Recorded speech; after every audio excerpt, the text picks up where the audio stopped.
жомоғы, құйрығын жазалаған түлкі.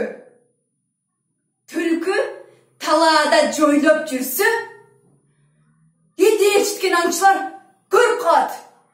Алар тайғандарын ағытып, түлкіге қойы берішеді. Түлкі бұты отына дейбе қаншып отырып, чұрқа отырып, ақыры қашып құтыласын беріп, жақын арадағы енге кире қашты. Енден түп жағына жетіп, biraz ес алған соң, көзім, сенен нені көрдім? Мен алыста келатқан тайғандарды көрдім.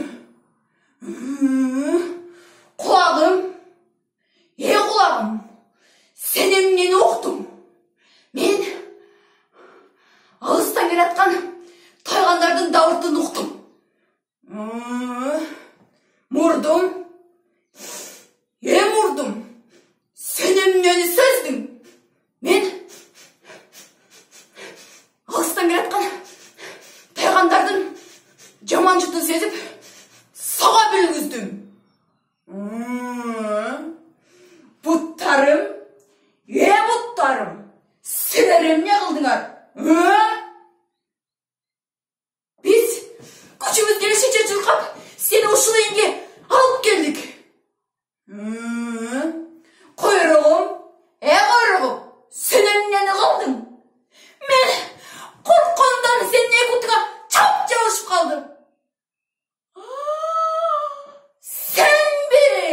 Сен мені бұттарыма жауын тоған екесін да, Акеңді ғана танытайын.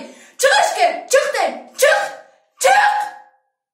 Сыртта даяр тұрған иттер түлкінің құйрығына сүйреп шығышты дағы талап кірішті.